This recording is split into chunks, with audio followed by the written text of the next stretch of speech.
Hi, and welcome to VIBEZ Daily. This is a daily devotional curated by VIBEZ Church to help you practice the way of Jesus and be all that God has called you to be. You have joined us for our year-long series titled Devoted. Acts 2:42 tells us that the followers of Jesus were devoted to the apostles' teaching, to fellowship, to breaking of bread, and to prayer. This podcast was created to provide context and commentary for what you read each day. Just before our friends begin discussing today's reading, we want to invite you not only for fellowship, but for prayer as well. We have created the VIBE Daily Chat Group to offer you fellowship and a community where you can state your observations, ask questions about the reading or the podcast. You can join us by downloading the VIBEZ Church app in your favorite app store. Click Join the Conversation and join us today.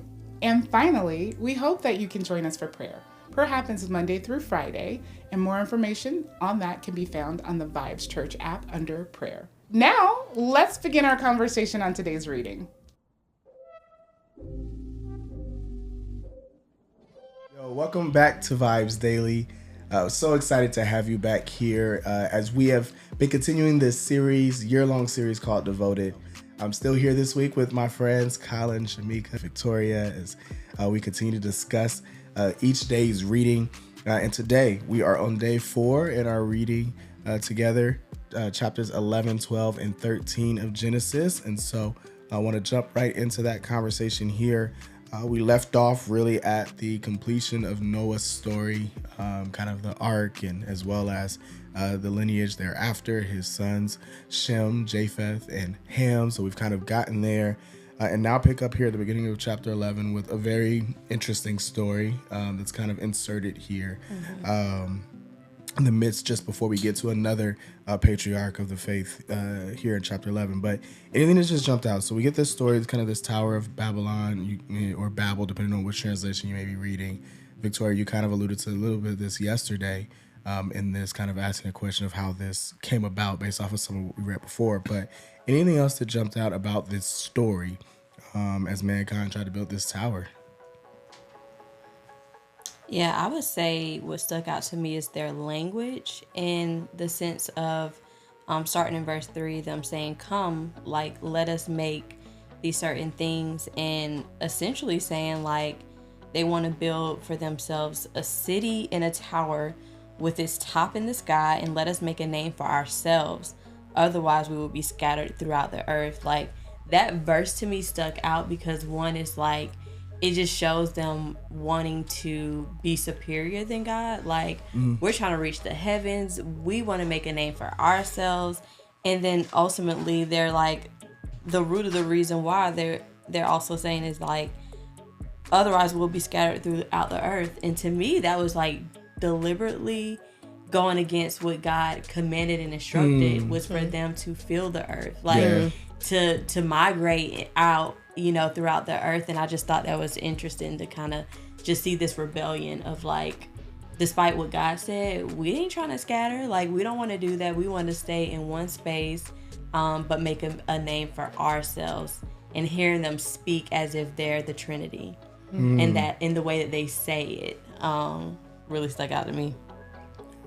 It's really good because I feel like it goes back to something Collin said. It might have been day 1 at this point, but like this idea that, even the enemy's temptation was to be like God, right? And that, like, there's this core desire within humanity to be like God, and you see that in our language, right? As you said, what they said, their ambition was to elevate themselves. Yeah, that was the whole point, was to make a name for themselves so that others would just kind of know who they were. And I think it comes back to, like, this core sin of just pride and self-centeredness, and that's just a core tenet of humanity. It's something we're always battling to overcome. Yeah. I think when I looked at it too and said, let us make a name for ourselves, I'm like, they're so worried about everybody else. Like, they're so worried about making a name for themselves over everyone else who might be watching around the cities around them, when we were created for our focus to be towards God. Like, what does God see of us? Like, who does God approve of who we are? And then also it's like, once again, I feel like you just keep coming back to this, like, what are we supposed to be ruling Like, we're supposed to be ruling not each other. Like, we're not supposed to be trying to be over each other. Like, we're supposed to be ruling the earth and the creatures that live on the earth. And so I think once again, it's like I saw for the first time this time, like their heart was not just prideful, but their whole purpose. Like, they have lost sight of their purpose. They had lost sight of what they were supposed to be doing here on this earth. Yeah. And it says in verse 8, like, the Lord scatters them from there all over the earth, and they stopped building the city. And one of the things that stuck out to me was, like, the Lord never told them to stop building the city. And they just chose to stop building the city because their language was confused. And I think the Lord wanted them to build the city, but he wanted them to do that for him to get the glory and not them. Yeah. I think it's just the core of all of this. I mean, we talked about it a little bit yesterday. Obviously, this helps to explain a lot of Genesis helps us to explain a lot of what we know and experience now, right? So, we wonder why there are so many languages in this earth, in this world. It's like, oh, okay, there's an explanation for that, right? Yeah.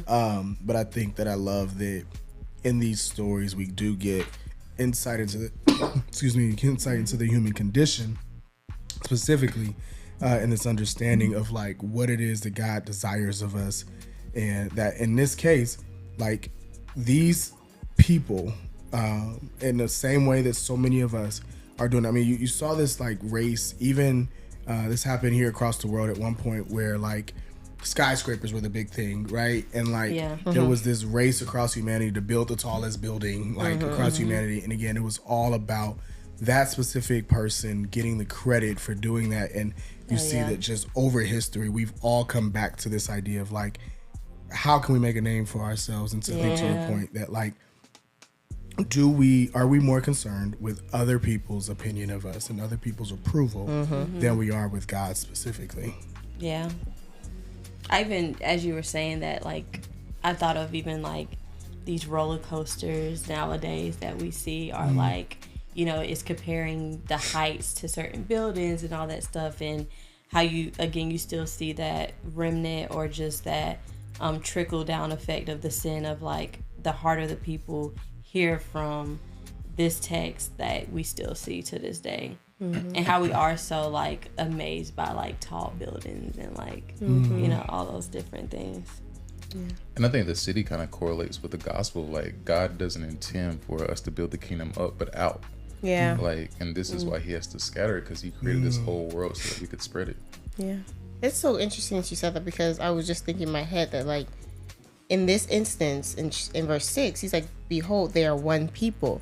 It's interesting because Jesus prayed that the church would be united and be one. But we look at this and say, when they aren't fulfilling the purpose of God, this is dangerous. Like when you get a bunch of people together whose purpose is off, whose motives are off, their heart posture is off, and they're not doing it for the mission, the glory of God, like this has to come to an end. Like this has to stop. But once we get believers together who are of one language and one mind, and then that's something that the Lord has prayed for himself. Like it's a desire of God's heart for us. Right. Yeah.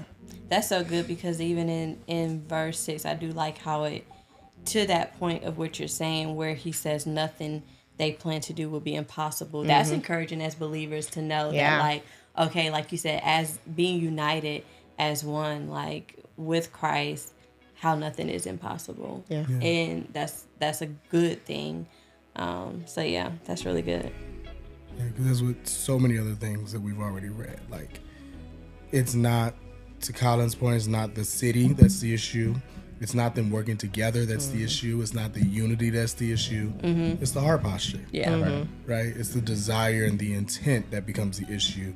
Like, back to Cain and Abel, it wasn't the offering that was the issue. It was the heart posture behind it, right? And so, I think, again, it's just this constant reminder of, like, even the actions in our lives that I think in a vacuum just seem... That's the word I want to use. Just seem harmless, right? Our heart posture can determine so much by how God views it, right? Like the job we take may not seem that significant to God, but like our heart posture towards work will matter, right? Or how we work that job, right? Or, things like that like a lot of what might just seem insignificant to him becomes significant if our heart is not in the right place and the way that we approach it. So it's good. So we kind of get some additional family records here as we go from Shem to ultimately to Abram, Abram will dominate the next few chapters kind of our discussion here in Genesis. Anything that you guys see, again, we don't want to breeze past the lineage, right, and the genealogy, because we do get some interesting nuggets here. Anything that jumps out to you guys about Shem's lineage to ultimately to Abram, which takes us through the end of chapter 11.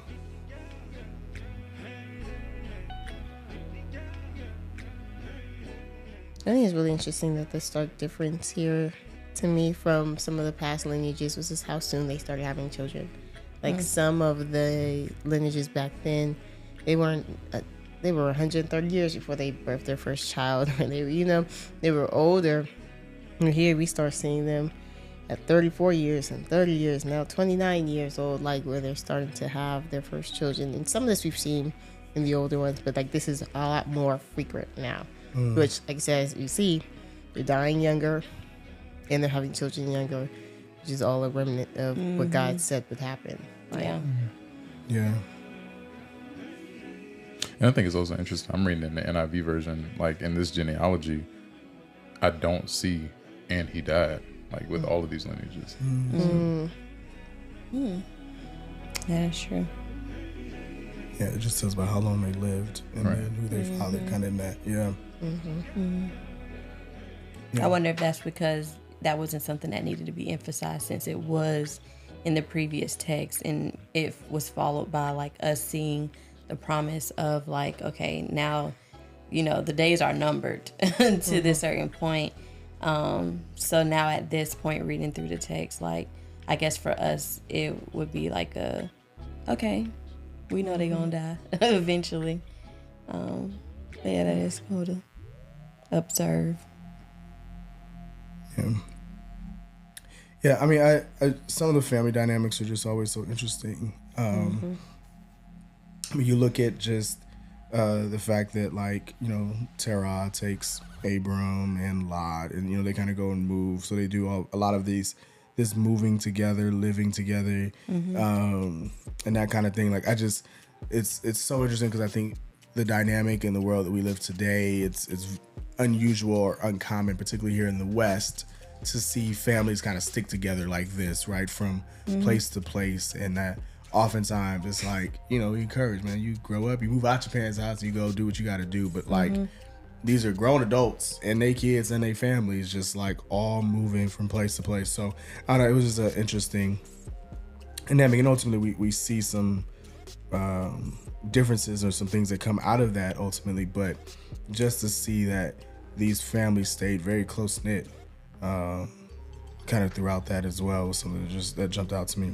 Yeah, I don't think I noticed this in the previous text as we were looking through genealogy, and I could have just missed it, but what stuck out to me in verse 29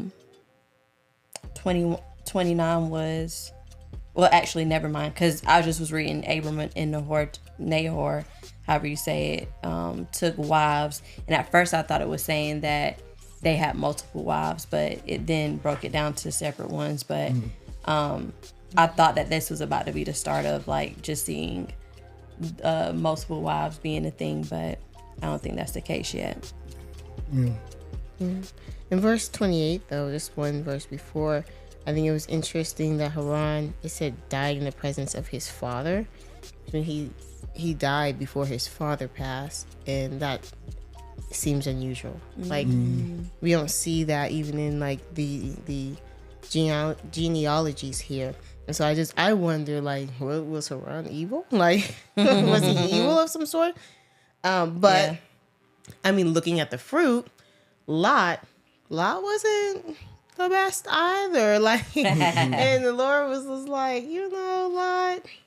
And he chose to go live near Sodom and Gomorrah, which was a pretty terrible city and all that. So I wonder, like, I wonder that, like, where Lot came from and why he was so different, why he didn't get the same blessings and calling as Abraham. Interesting.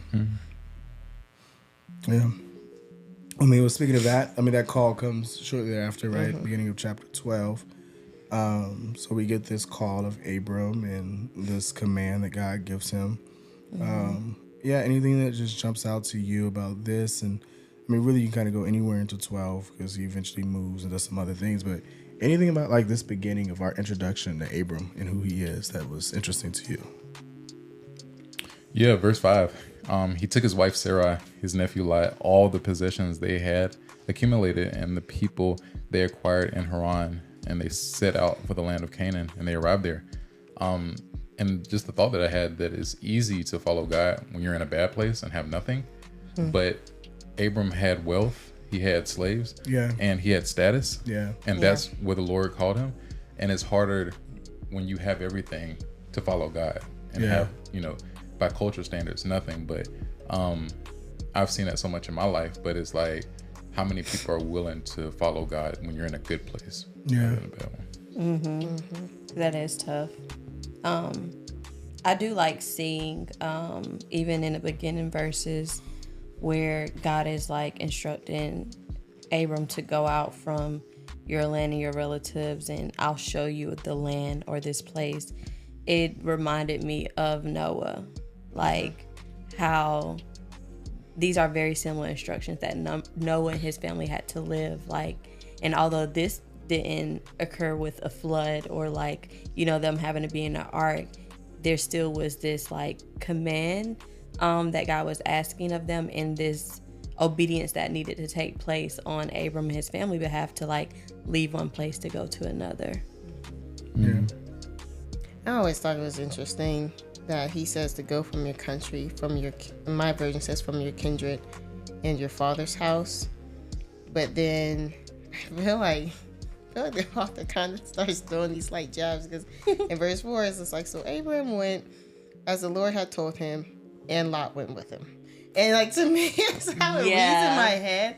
That like, he said to leave his kindred, but Lot went with him. Like, and I just feel like there's this common theme that like sometimes he'd be like, and Lot came with him. Like, which Lot becomes a problem. Which Lot is a problem. Like time and time again, Lot is a problem. So it always made me wonder, like, well, should he have left Lot? Because I know For sure. you know, head of the household, right? He's probably, you know, the what's the term? Patriarch. The patriarch, right now, and so he's supposed to take care of Lot because their father and, you know, his grandfather had died, right? And so yeah, it just made me think that like he probably felt like he needed to care for Lot when the Lord was like, no, release him. Like he might have been like, no, I want you to actually leave him. And he was just like, no, Lot's coming. Yeah. I mean, I'm curious. I do think, just to both of those points though, it's not lost on me how difficult this like challenge or this call was. Like, to leave family, to leave home, like you said, to leave the wealth you acquired or all that, the status, like to leave all those things, and like to take people with you. Because I think it's one thing if God just told Abram to go, but like he had to take Sarai and he had to take, you know, all these other people, and I can only imagine how challenging those kind of conversations were. Like, yeah, we about to leave all that you know and have become comfortable with, and your people and my people and your land and my land, and we're going to go, and I don't know exactly where we're going. He just said go. Like, we don't get any other instructions here. Just a land that I will show you is what it tells us, right? So like, I need you to trust me, and I guess it's not lost on me the level of faith that took, but also the level of leadership, like to step in and like actually lead his family well in that, and to be able to walk that out.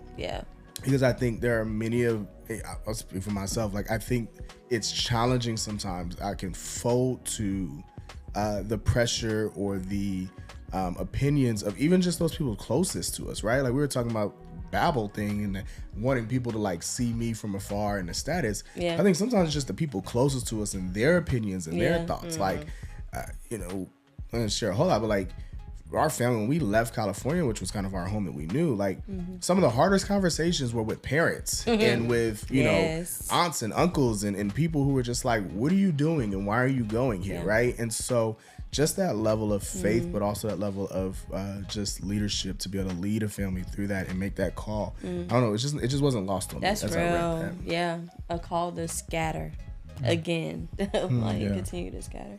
And I think like that's why Genesis 10, 11, and 12, they're kind of correlated with each other, because like at the end of Genesis 11, it says that, but when they came to Haran, they settled there. And Terah lived 205 years and he died in Haran.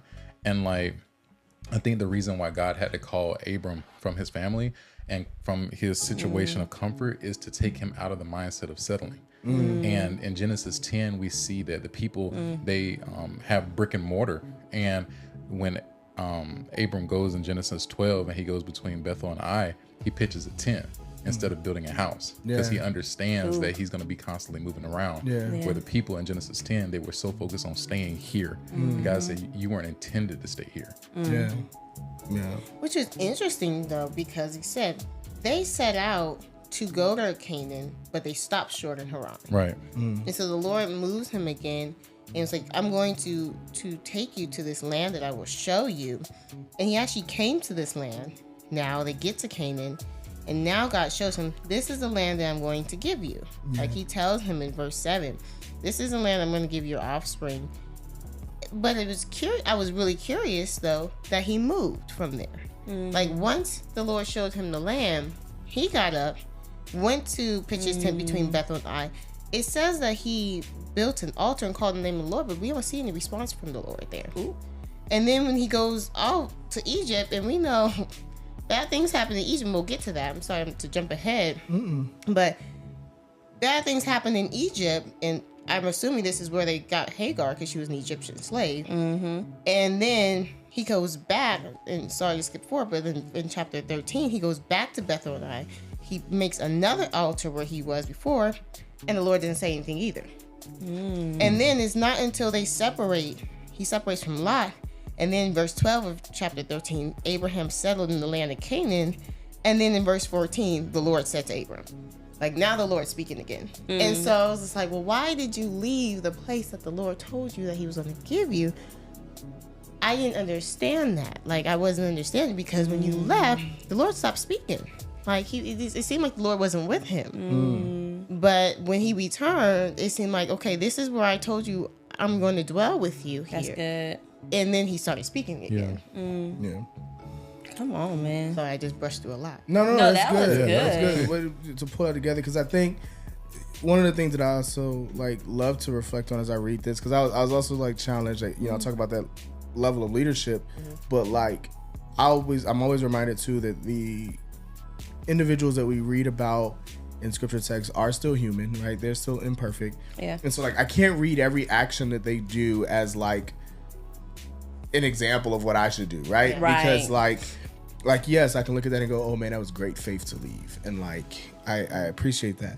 But then you continue to read and you go, well, hold up, I mean, he's going to give his wife up to an Egyptian king. Like that's not for me to model after and do, right? Like I can't do that. Or like you said, to keep moving beyond where God has called me to go, and to not actually, miss it. Like there's all these different areas where like you read that, and I appreciate you kind of pulling all that together, because you can go, okay, this is a description of what happened. It's not necessarily what I need to do, like exactly like it. I don't have to beat Abram, but I can pull pieces of like, okay, that's something I should probably emulate, or ooh, that's something I should probably avoid and not do.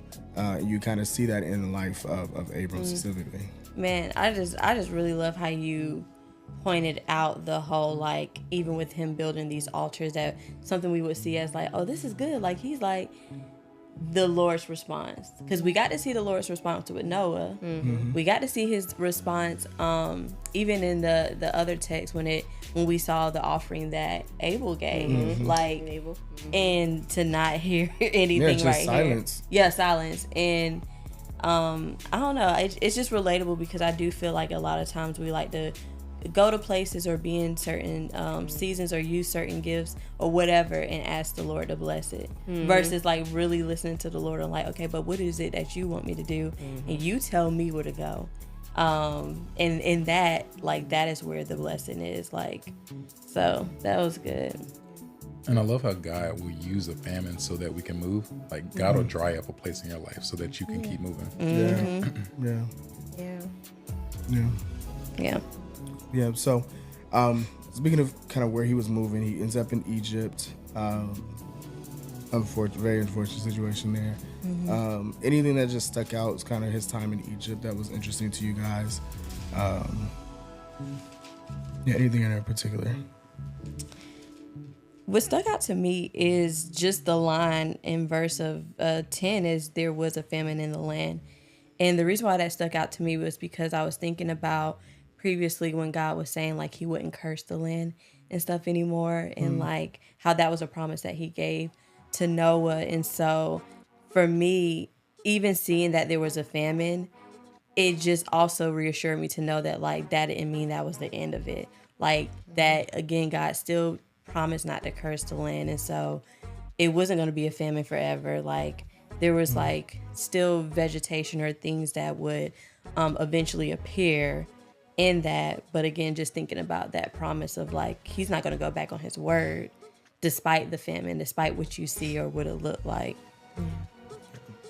And to Collin's point earlier, that the famine was to move you sometimes. I wonder if when he said the Lord gave that famine so he could go back to Canaan, but instead he went to Egypt. And here I think for the first time, I was talking to Eric about this the other day, the first time this really stuck out to me is that he gave Sarai up to the king of Egypt as a wife. And it seems like time has went by because there was time for the houses to be plagued, like for their land to be plagued because of Sarai in verse 17. And so I feel like there's time that goes by, and even the king of Egypt even acknowledges, like, you gave her to me as a wife. Like, she has been my wife. Like, and so to me, it seems like he's had relations with her. Yeah. Like, that this wasn't, because it's a stark difference. I think it's in chapter 20 where the Abram again gave up Sarai to Ahimelech, but this time the Lord had stopped him before he had relations. And so it was clear in the text that the Lord was like, do not sleep with her.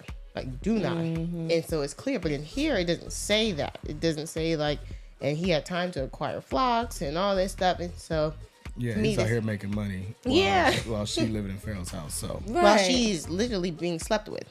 And so I think sometimes when we look at the story later on about like Sarai giving up Abram to her slave as like a, ooh, Sarai, why would you ever do that? But it's kind of like, Abram might have done this first, right? Like this isn't something new in their relationship. Right? This isn't something foreign that is happening. She ain't the first one, right? Yeah, it's fair. Collin's face. Yeah. It's good. No, I'm gonna say I think one of the things that just jumps out to me is like, and I even think this goes back to the story of, why he passed through Canaan. I think despite God's clear call on Abram, to me there was still a level of just fear that Abram lived in. Yeah. Because like, he didn't go into Egypt and was threatened and then said, oh, let me come up with this. Right. He had already decided and made up in his mind, this is what's going to happen. So like, let's come up with this plan because I'm afraid they're going to take you from me. Right. Like he's already played out the entire situation. Worst case scenario, this is what's going to happen. And like, even with the piece with Canaan, right, that like the Canaanites were still living there. So I feel like that's why he was like, oh yeah, I'm not stopping here. Like I'm going to pass through. Like, I'm not going to stick around because of that. And I think we see this time and time again. There's this fear and not this faith that like God is going to protect me. Like if God made this promise to me that he's going to bless me and there's going to be generations through my name, they can't touch me. Like they can't do anything. They can't touch me. He hasn't fulfilled it yet. I don't have a son with my name. Like he can't. And to go into that with this fear, like he wasn't just fear they're going to take.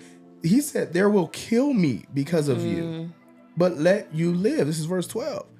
Like, how do you have fear of dying when God has not yet fulfilled what he said he was going to do to you, right? Like, there's just this fear that Abram lived with, despite God's clear instruction and call to him. And in verse 3, he said, I will bless those who bless you, and him who dishonors you, I will curse. Yeah, literally. I was just about to say that same exact thing. Can I be honest? Okay. Go ahead. I don't think this is all on Abram. Some of this is on Sarah too, Mm-hmm. because when Abram hands Sarai over to Pharaoh, she's not mad about it. It doesn't say from the Bible like that. Oh, Abram, don't do that. And so I think that Abram and Sarah don't know where they're going next in this journey. But at this time, Egypt was a superpower. Yeah. And I think that the scary thing is to leave a place of comfort, because for Sarah, she was really like elevated in the season. She was, messing around with Pharaoh, and she was probably, because of that, able to enjoy the Egyptian amenities with it. Oh yeah. And it's like, I think a lot of times Abram gets a bad rap for this. Now, granted, he should take some of the flack, but some of this is on Sarah, because as a helpmate, she's supposed to help Abram along with the journey. Yeah. I think even in added to that, the more we even kind of talk through this, I also just think it's funny how like in my mind I just also think it's funny like how in my mind like the Bible reads just like the most dramatic soap opera, like you know what I'm saying? Yeah. Like this story is so crazy to me, and like you read this and like you said, it's scandalous, like low key, kind of all the stuff that we read that's happening. But yeah, it definitely is. It takes two. It goes back to that conversation in the garden, right, with Adam and Eve sitting there, like they are both culpable. They are both responsible. What is the point of companionship and accountability if I can't count on you to help me avoid doing the wrong thing? Yeah. Right. And so even if I do come up with this, like I said, same thing back to which we'll get to eventually with Abram and Hagar, but like if I make this is literally what it says. It says Abram makes a suggestion to Sarai. Like Sarai could have been like, no, that's not a good idea. Right. Like, no. But he's like, let's do this. And she's like, well, all right. Instead of kind of standing there and saying, like you said, being a helpmate and going through that. So it's definitely this dual responsibility. And back to the idea that that's what community is for. We ought to be able to hold each other accountable in that. Yeah. And speak to that specifically. Can I just point something out that's always tickled me? Sarai is old. How are you so bad that the whole city talking about how beautiful you are, and you old? Like this stuck out to me. I was like, she must be mad because like, girl, you old. Like, And I think some of that is favor too, because the same thing talking about this is later on we'll see with Joseph. Like Potiphar's wife is the one that's after him, and so I think there's a level of beauty attached to being with God. Yeah. girl, listen, bless me. I'm trying to be close, walking with the Lord. Bad. I love it. I'm not trying to deal with no Egyptian kings. Oh, sorry, babe, not too bad. Yeah, so verse 13, chapter 13, we get Abram and Lot as they separate. So kind of have a disagreement here about land and living on top of one another and stuff. Anything that just jumped out to you in this conversation as Abram and Lot kind of go their separate ways here?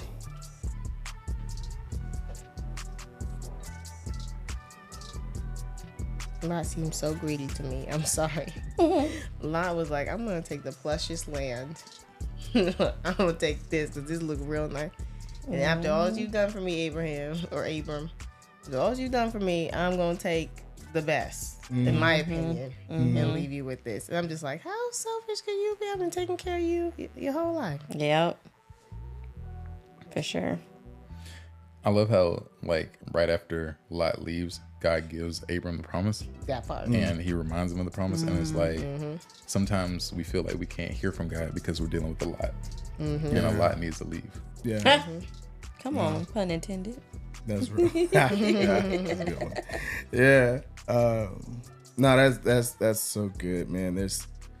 And this again, it's not stuff we want to hear, especially when this is family, right? Like, but it's not stuff we want to hear. It feels cruel and it feels like wrong, and there's so many things that just cloud our judgment and cloud our perspective and our perception that are noisy and make it hard to hear the voice of God, right? And so, yeah.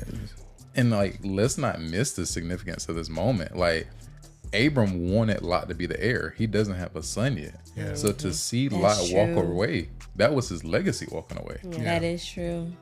Yeah. That is so true. Yeah, but I think and we'll see this time goes back to like God's like, there is a way that I would have planned for you. Yeah. And stop trying to figure it out your own way. Yeah. Like stop trying to like interpret it your own way. Like I was clear to you, this is what will happen, and you're trying to find all the different ways you can make this work and fit that makes sense to you. Yeah. And so yeah, that is a big deal that he let him walk away. Yeah. And I think the tension had to happen for that. Like, let everything be good, and he might not have been like, no, we need to separate. Right. But because there was strife, and he said there's strife between me and you, and between your husband and my husband, like, no, we gotta separate. And I think he said sometimes these tensions between our relationships are like breaking points that need to happen, for the separation, because if everything continued to just be good, we could just keep it holding on to things that just shouldn't remain, or people that shouldn't remain. Yeah. Yeah, that's that common thing we're seeing, whether it's a famine, whether it's a breaking relationship. It's like the hard times in our life have a purpose, and it's usually to draw us back to God. Like it's usually to push us back to where we ought to be. I mean, you'll see that in the New Testament church, persecution is ultimately will help spread the gospel. Like just time and time again, God is going to use a trial, a difficulty, a persecution to to get you back in line, like to get you back where you're supposed to be going. And like I said, in this case, it's a failed relationship, but yeah. And also too, I think, I was understanding that things were going well. It says for their possessions were so great that they weren't able to stay with each other. And I think we have to understand and be careful what we pray for, because the more God blesses us with things, he might need us to get rid of some people. Yeah. More money, Yep. It's good. Anything else in your guys' heart as we wrap this up? Chapter 13. I think it's just really interesting. Last thing in my mind was verse 17. He says, arise, walk through the length and breadth of the land, for I will give it to you. And it was kind of like this opportunity for him to explore this land. And so I was wondering, like, did he actually get up and walk through the city? Like, and walk through Canaan? Like, did he actually take a journey through to see what the Lord had for him? And I think it was beautiful that the Lord invited him to even see what that he was going to give to him. Yeah. Like, here it is. Like, actually explore it. Like, kind of like the garden, right? Like, just explore this land that I've given to you. Yeah. But then he moved again. Yeah, we should get to here. So, that concludes day 4 of our discussion. And so, again, just so grateful that you guys have continued to join us and be with us each day. My prayer is that, again, this is helpful to you. If you are doing this reading plan with us, again, do it with someone. Do it in community.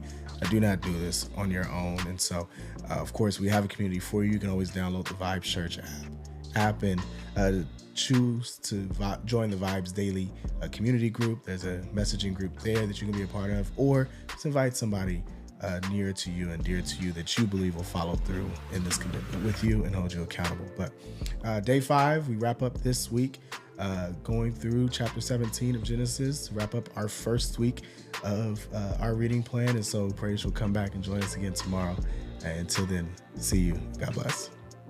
Thank you for joining us for the VIBEZ Daily Podcast. Be sure to like, comment, and subscribe on your favorite podcast platform, or download our favorite, the VIBEZ Church app.